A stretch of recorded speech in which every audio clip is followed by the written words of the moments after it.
Hello everyone. So today's topic of class 10 that is respiration in humans. Normally जब भी हम respiration की बात करते हैं तो आपके माइंड में आता है कि respiration सिंपली क्या होता है, जिसमें हम ऑक्सीजन को इनहेल करते हैं और CO2 को एक्सहेल करते हैं. बट अगर हम नॉर्मली इनहेलेशन और एक्सहेलेशन की बात करते हैं, वो इनहेलेशन और एक्सहेलेशन क्या कहलाता है? Breathing. It means breathing is completely different from respiration. Breathing एक अलग प्रोसेस है, respiration एक अलग प्रोसेस है. जैसे अगर हम बात करें, हमने पहले ही पिछली क्लास में पढ़ा था अबाउट डाइजेशन. आपकी बॉडी में कॉम्प्लेक्स फॉर्म ऑफ फूड जाती है, देन उसका ब्रेकडाउन होकर सिंपल फॉर्म ऑफ फूड बनती है और न्यूट्रिएंट्स आपकी बॉडी में ब्लड के थ्रू हर एक सेल तक ट्रांसपोर्ट होते हैं. बट आपके माइंड में एक क्वेश्चन जाना चाहिए कि वो न्यूट्रिएंट, जैसे कि हम एक एग्जांपल लेते हैं ग्लूकोज. जब ग्लूकोज सेल के पास पहुंचता है तो क्या ग्लूकोज से डायरेक्ट एनर्जी ले ली जाएगी? नहीं. पहले सेल के अंदर ग्लूकोज का क्या होगा? ब्रेकडाउन होगा in presence of oxygen. Then उससे क्या फॉर्म होगी? एनर्जी, जो कि हम यूज करते हैं वर्क करने के लिए.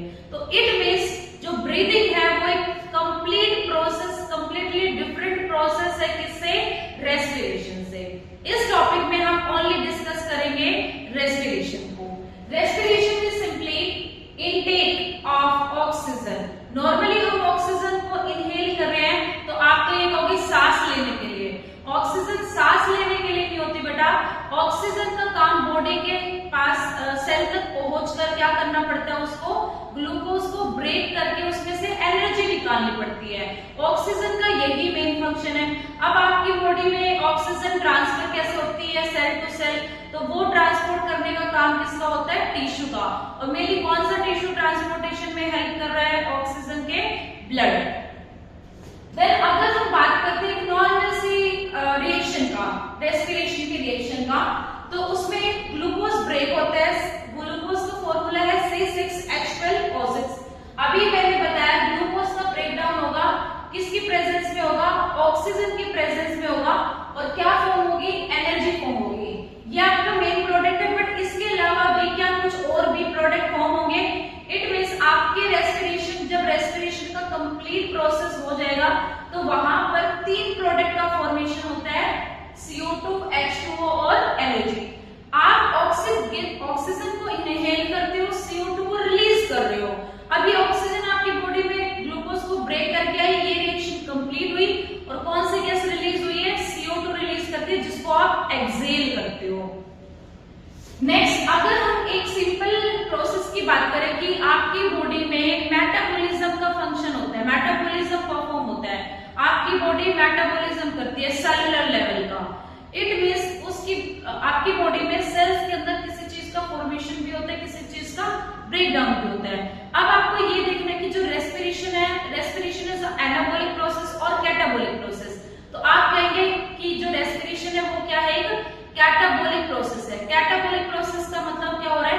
इसमें ग्लूकोज का ब्रेकडाउन हो रहा है. इट मींस इसमें कोई ना कोई चीज टूट रही है, ब्रेक हो रही है, और वो क्या कहलाता है? आपकी कैटाबॉलिक रिएक्शन कहलाती है. क्या ये रिवर्सिबल प्रोसेस है? रिवर्सिबल मतलब जो चीज बन गई, क्या आप उससे वापस से ग्लूकोज बना सकते हो? तो नहीं बना सकते आप. Then next is types of respiration. अलग अलग टाइप के रेस्पिरेशन है. नॉर्मली हम रेस्पिरेशन को 2 पार्ट में कैटेगराइज करते हैं, 2 टाइप में कैटेगराइज करते हैं on the basis of presence और absence of oxygen. First is aerobic respiration, second is anaerobic respiration. बेटा जो एरोबिक रेस्पिरेशन होता है उसमें ग्लूकोज का ब्रेकडाउन होता है, बट किसकी प्रेजेंस में होता है? ऑक्सीजन की प्रेजेंस में. किसकी प्रेजेंस में होता है? ऑक्सीजन की प्रेजेंस में. अब जब भी आप डिफरेंस करते हो एरोबिक और एनाएरोबिक रेस्पिरेशन के, तो आपको मैंने बताया एंड प्रोडक्ट क्या क्या फॉर्म होते हैं. 3 एंड प्रोडक्ट फॉर्म होते हैं ड्यूरिंग रेस्पिरेशन, CO2, H2O और एनर्जी. बट अगर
एनएरोबिक रेस्पिरेशन। अब इसके अंदर देखिए, जैसे मैंने आपको बताया एरोबिक रेस्पिरेशन में 38 एटीपी मॉलिक्यूल फॉर्म होते हैं, बट यहाँ ऐसा नहीं है। यहाँ पर एनर्जी के कितने मॉलिक्यूल रिलीज होते हैं? ओनली 2 मॉलिक्यूल रिलीज होते हैं। कितने एटीपी मॉलिक्यूल फॉर्म होते हैं? ओनली 2 एटीपी मॉलिक्यूल फॉर्म होते हैं। अगर हम बात करें CO2, जैसे हमें पता है 3 प्रोडक्ट रिलीज हुए थे, सेकंड जो प्रोडक्ट है CO2। अगर हम बात करें एरोबिक रेस्पिरेशन की, एरोबिक रेस्पिरेशन के अंदर जो CO2 की कंसंट्रेशन या फिर जो CO2 का अमाउंट है वो लेस है as compare to anaerobic respiration. It means large amount of CO2 release during anaerobic respiration, और एरोबिक रेस्पिरेशन में क्या होता है? Less amount of CO2 release होती है। सेकेंड अगर हम बात करें वाटर, थर्ड जो है वाटर प्रोडक्ट एक, वो वाटर दोनों में रिलीज हो रहा है, एरोबिक रेस्पिरेशन में भी रिलीज होगा और एनएरोबिक रेस्पिरेशन में भी रिलीज होगा। अगर हम फर्दर एनएरोबिक को कैटेगराइज करते हैं तो बेटा इसके अंदर एक वर्ड आता है, दैट इज फर्मेंटेशन। फर्मेंटेशन एक वर्ड होता है, एक प्रोसेस है जिसमें किसी भी फूड का, या फिर नॉर्मली हम बोल सकते हैं शुगर का क्या होता है? वहां पे इनकम्प्लीट ब्रेकडाउन होता है इन एब्सेंस ऑफ ऑक्सीजन, जिससे लार्ज अमाउंट ऑफ CO2 वहां पर रिलीज होता है। इस फर्मेंटेशन को हमने कैटेगराइज किया है according to CBSE board. 2 part होते हैं एनएरोबिक रेस्पिरेशन के, फर्मेंटेशन के, that is first is alcoholic fermentation and second is lactic acid fermentation. This is the reaction of alcoholic fermentation. यहाँ पर ग्लूकोज का ब्रेकडाउन हुआ है, glucose is 6 carbon compound. Again हम जब ग्लूकोज को तोड़ेंगे इन एब्सेंस ऑफ ऑक्सीजन तो कभी भी सिंगल कार्बन का प्रोडक्ट फॉर्म नहीं होगा, बीच का एक कंपाउंड फॉर्म होगा 3 कार्बन का, that is pyruvate. Again pyruvate break होगा इन एब्सेंस ऑफ ऑक्सीजन, क्या रिलीज होगा? इथेनॉल। इथेनॉल क्या है? अल्कोहल, साथ में CO2 रिलीज होगी और एनर्जी।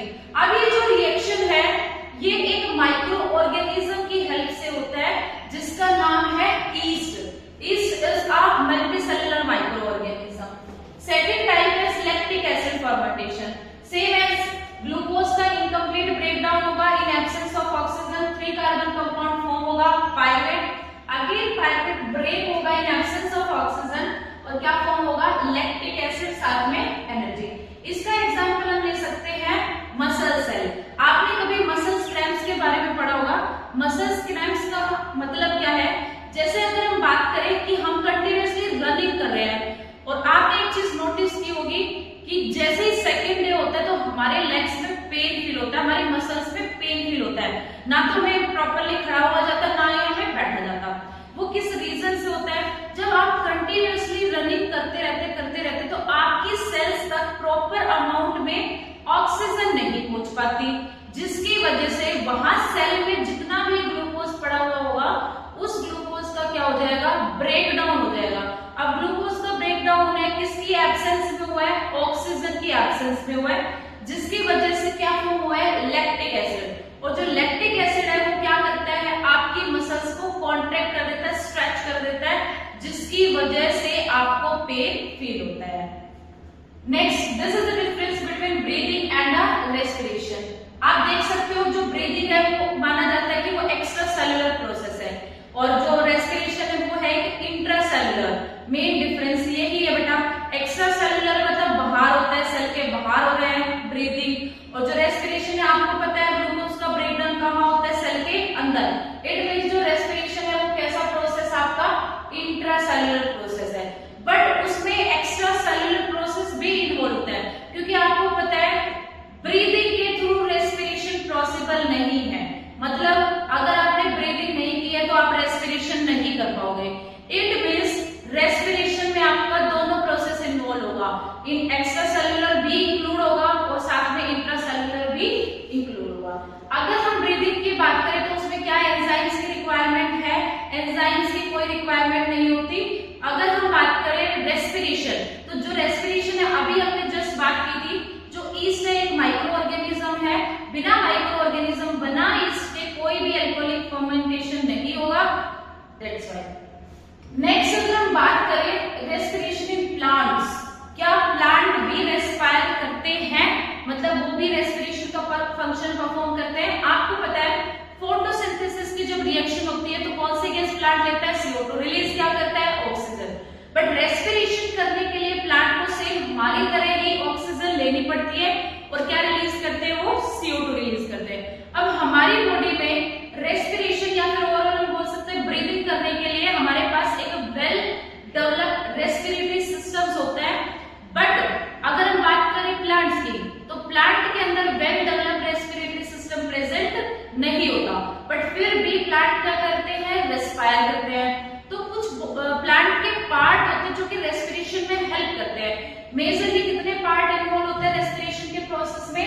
3 पार्ट इन्वॉल्व होते हैं, लीफ, स्टेम एंड रूट। अगर हम इनके अंदर भी पार्ट की बात करें, जैसे कि लीफ है, लीफ का ऐसा कौन सा पार्ट है जो रेस्पिरेशन में हेल्प करेगा? तो आप बताएंगे स्टोमेटा। अगर मैं पूछूं कि स्टेम है, स्टेम के अंदर ऐसा कौन सा पार्ट है जो रेस्पिरेशन में हेल्प करेगा? तो आप बताएंगे स्टोमेटा और साथ में लेंटिसेल्स। अगर आपसे पूछूं कि रूट है, रूट के अंदर ऐसा कौन सा पार्ट है जो किसमें हेल्प करता है? रेस्पिरेशन में। तो आप बताएंगे रूट हेयर। अब ऑल ओवर अगर हम बात करें, गैसेस डिफ्यूज हो रही है, गैसेस ट्रांसपोर्ट हो रही है इधर से उधर। अगर हम बात करें, जैसे कि आपको पता है रूट है और रूट पे रूट हेयर्स है, तो अगर ऑक्सीजन लेनी है प्लांट को, कहां से लेगा? रूट कहां से लेगी ऑक्सीजन को? From the soil. It means soil के अंदर ऑक्सीजन की कंसंट्रेशन हाई होनी चाहिए as compare to root hair. वहां पर रूट हेयर में ऑक्सीजन की कंसंट्रेशन कम है, सोइल के अंदर रूट की कंसंट्रेशन हाई है, जिसकी वजह से ऑक्सीजन डिफ्यूज हो जाएगी through the simple diffusion process और ट्रांसपोर्ट हो जाएगी अप टू रूट हेयर। ऐसे ही सेम अगर हम बात करें स्टेम की, तो स्टेम के अंदर हमने बात की थी 2 चीजें होती है, स्टोमेटा और लेंटिसेल। फिलहाल स्टेम के अंदर नहीं, स्टोमेटा के अंदर और लेंटिसेल के अंदर ऑक्सीजन की कंसंट्रेशन क्या है? लो। एटमॉस्फेयर के अंदर ऑक्सीजन की कंसंट्रेशन है हाई। तो यहाँ बाहर से एक्सटर्नल मीडियम से ऑक्सीजन ट्रांसपोर्ट होकर कहाँ जाएगी?